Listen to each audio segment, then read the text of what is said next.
France 24 et La Première présente. Bonjour, bienvenue dans l'Hebdo Outre-mer consacré à l'actualité de ces territoires français dans le monde. À la une cette semaine, l'aide de l'État pour répondre à la crise de l'eau à Mayotte. Des bouteilles d'eau ont été livrées. On en parle dans quelques instants, à tout de suite.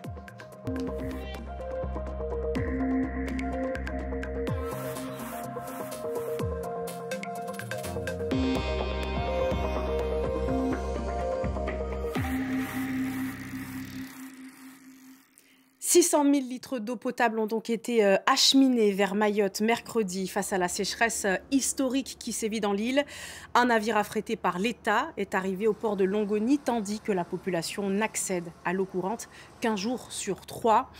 Une opération qui se reproduira toutes les 3 semaines. Début octobre, le double de cette première cargaison sera livré à Mayotte. En attendant, les 800 000 bouteilles d'eau arrivées ont été distribuées aux personnes les plus vulnérables, femmes enceintes, enfants et personnes âgées. Le Point, Gervais Nitieux et Mayotte la Première.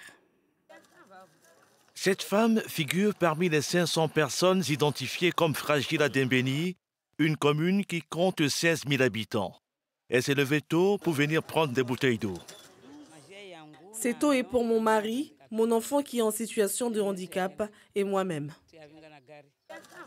Comme cette mère de famille, les personnes malades ou âgées de plus de 65 ans, les femmes enceintes ont droit à 14 litres d'eau par semaine. Les bébés de moins de 2 ans, eux, reçoivent 7 litres, des quantités jugées insuffisantes. Je viens récupérer de l'eau pour ma mamie et pour mon fils de 1 an et demi. Ça va très vite. Donc du matin au soir, ça consomme beaucoup quand même. Il fait super chaud en plus, mais il vaut mieux avoir ça que rien. Pour cette première journée de distribution d'eau, pas de forte affluence. Un bénéficiaire sur 5 s'est présenté au centre aménagé par la municipalité. C'est le premier jour, on est plutôt sur une phase de recensement, il faut comprendre. Et au fur et à mesure que les personnes vont percevoir leurs bouteilles, je pense que d'ici la semaine prochaine, on aura beaucoup plus de monde. On monte en puissance petit à petit. D'ici une semaine, tous les jours, on distribuera dans 4 ou 5 communes et les 17 communes auront été desservies.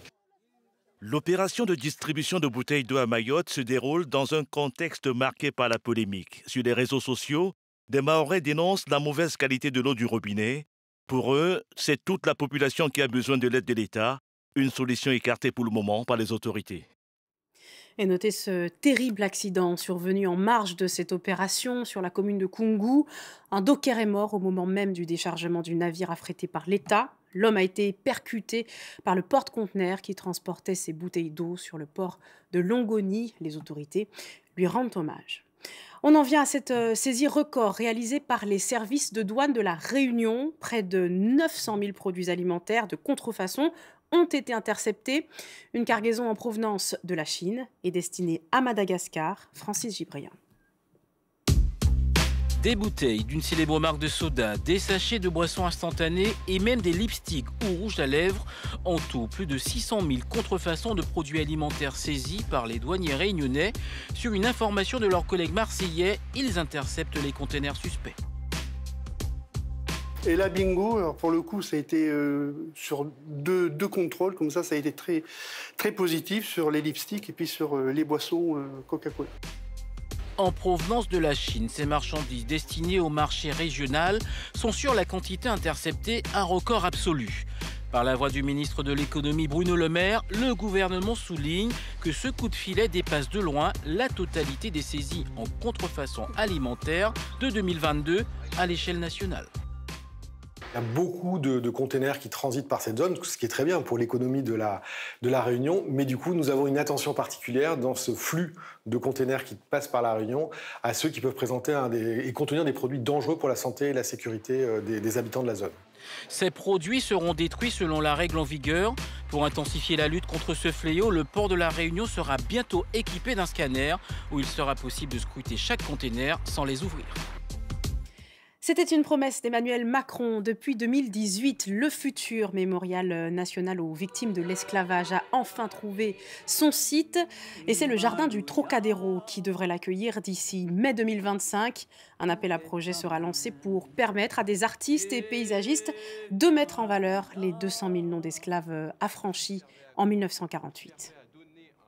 Elle était tout autant attendue. L'annonce est tombée le week-end dernier. Les volcans et forêts de la montagne Pelée, mais aussi les pitons du Nord, sont officiellement inscrits au patrimoine mondial de l'UNESCO. Au lendemain de cette nouvelle distinction historique pour la Martinique, comment la population vit-elle sa nouvelle notoriété? C'est le dossier de cet hebdo. Il est signé Cyriaque Sommier et Jean-Marc Enanga. Au Morne Rouge, elle est aujourd'hui dans tous les esprits, de toutes les discussions. Ceux qui vivent aux côtés de la montagne Pelée ne cachent pas leur fierté d'habiter au cœur d'un paysage désormais considéré comme une merveille du monde. Bien sûr, par rapport à notre belle dame, là, oui. Vu de chez mes parents, j'ai ce monument qui va devenir historique, donc j'en suis vraiment très fière. Du moment que ça peut servir pour peut-être faire des touristes centrés, ça sera une bonne chose pour le pays. Il y a une fierté, effectivement, tout le monde est content, mais il n'y a pas que les Péléens qui soient fiers, la Martinique entière est fière. En attendant, au pied de la Pelée, les randonneurs sont aujourd'hui plus que jamais au rendez-vous. Après la reconnaissance, c'est vrai, on avait déjà projeté de venir la gravir, mais ça nous a donné plus de force, plus de courage, plus d'engouement, plus de... Waouh encore. Après l'ascension, pour combattre les douleurs et courbatures, depuis peu, des solutions naturelles sont proposées aux randonneurs. Des huiles et compléments alimentaires à base de plantes. D'autres ont également flairé la bonne opportunité et proposent toutes sortes d'articles à l'effigie de la montagne Pelée, comme des porte-clés, des casquettes et surtout des t-shirts qui font particulièrement recette. Et certains pensaient que le classement au patrimoine mondial de l'humanité de cette montagne Pelée la rendrait plus facile à gravir, mais je ne pense pas que ce soit vraiment le cas. Ce mois de septembre est marqué par la sensibilisation contre Alzheimer, avec ce jeudi la journée mondiale de la maladie. Mais à La Réunion, un camping-car destiné aux patients isolés sillonne l'île depuis déjà 3 mois. Arnaud Conan de Kirilis et David Laporte l'ont suivi sur les routes du Sud.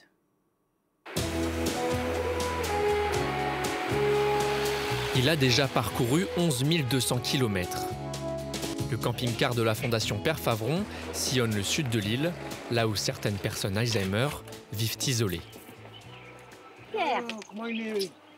Comment est bien où? Ah bon, Jean-Pierre, c'est comment ce matin? Jean-Pierre et Roland sont atteints de la maladie d'Alzheimer. 1 à 2 fois par semaine, ils quittent leur domicile pour la journée et partent à l'aventure. Le SAM, service d'accueil mobile, peut accueillir jusqu'à 4 bénéficiaires par trajet. Une offre réduite mais nécessaire. Dans le sud, seuls 2 accueils de jour sont à disposition des personnes Alzheimer. Allez, vas-y. Très bien. Pour accompagner les 2 Gramounes, Catherine et Frédéric, un travail de mémoire, d'échange et de partage. Le bord là? Le bord et le milieu. On est bien, ça a marché la journée, on est bien. Et, ça, et en plus, on voit des gens qu'on n'a jamais vus, on arrive, on discute ensemble aussi, ça fait plaisir. Il y a cette dimension de leur faire redécouvrir leur île. C'est vrai que c'est pas grand-chose quand on y pense, mais de voir cette joie sur le visage, c'est inestimable. Oui. Des fois, on passe plusieurs fois au même endroit et pour eux, c'est la première fois. Au menu ce midi, riz cantonné, poisson et poulet. Un moment d'échange privilégié en petit comité.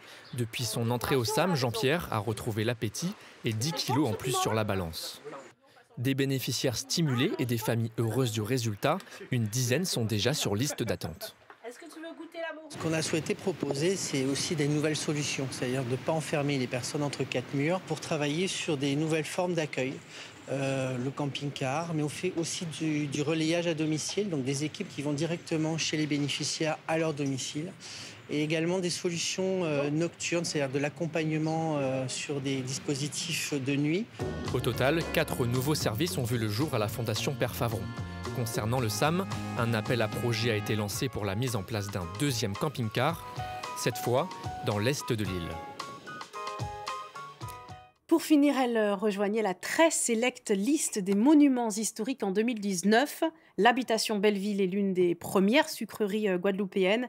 La liste a ensuite été transformée en distillerie. Le site a ensuite été transformé en distillerie durant la Révolution française.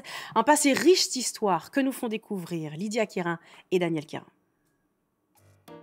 C'est une vieille bâtisse nichée au cœur d'une végétation luxuriante. Bienvenue à l'habitation Belleville, 8 hectares des vestiges d'une activité industrielle sucrière. Des années d'histoire aussi, souvent méconnues du grand public. Ça fait un retour aux sources, on va dire. Enfin, voilà, c'est historique, c'est particulier. Il y a de l'émotion. Voilà. Vous connaissiez avant de venir? Pas du tout. Je passe régulièrement devant. Je vois que c'est clôturé. Je suis souvent interpellé puisque je sens qu'il y a une belle taille, une belle dimension et des arbres de belle venue, de grande taille. Mais je ne soupçonnais pas qu'il y avait cette richesse architecturale, qu'il y avait donc tout ce patrimoine bâti ici. À l'époque, les premiers propriétaires du domaine, les Potrizelles, en font l'une des toutes premières sucreries de la Guadeloupe. Ils l'exploiteront eux-mêmes avant de la revendre en 1862.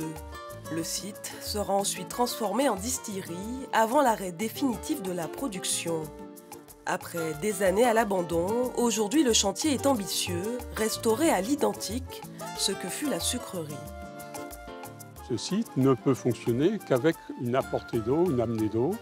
Et lors du classement, de façon assez judicieuse, on a considéré que ce n'était pas seulement la sucrerie qui était intéressante, mais un ensemble pouvant fonctionner. Donc tout ce qui est adduction de l'eau, tout ce qui est système hydraulique, mais également les cases de travailleurs. Les travaux devraient démarrer très prochainement. Une fois terminés en 2024, les visiteurs pourront profiter de ce patrimoine dans un parcours historique, honorant la mémoire des esclaves autrefois présents sur ce site. Et c'est la fin de cet hebdo. Merci de l'avoir suivi. Pour le revoir et suivre toute l'actualité des Outre-mer, rendez-vous sur france24.com et la première.fr. Prenez bien soin de vous. L'information continue sur France 24.